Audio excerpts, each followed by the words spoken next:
The Weaver and the Unwelcome Wind. In the cliffside village of Athel, where the sea roared below and the wind screamed above, Eris was the keeper of silence and perfection.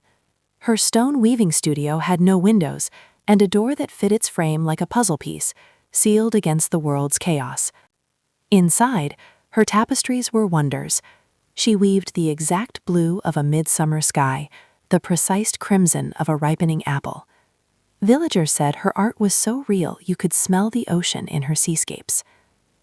Her masterpiece was to be her tribute to the village's annual sun festival. For a year, she labored in silent isolation. She captured the poised arc of a dancer's arm, the neat arrangement of food on long tables, the smiling faces of the villagers, all frozen in flawless, beautiful stillness. Yet, as she tied the last knot on the final corner, a hollow feeling settled in her chest. The tapestry was perfect, and it was utterly lifeless. The dancers looked like statues. The feast looked uneatable. It was a record, not a celebration. One afternoon, a storm descended with a fury particular to the cliffs.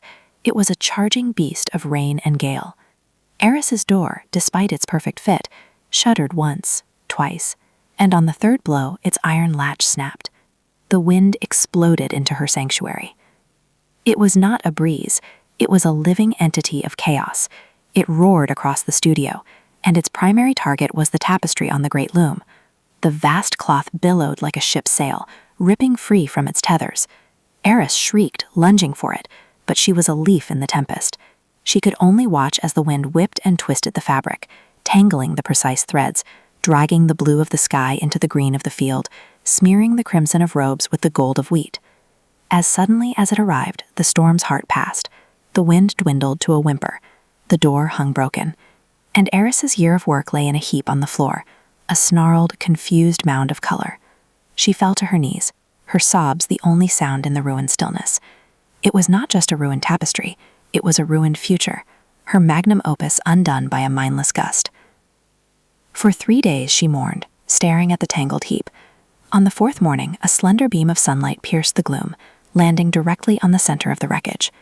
Eris crawled over, her weaver's eye seeing not a ruin but a new pattern. The wind had not just tangled, it had woven.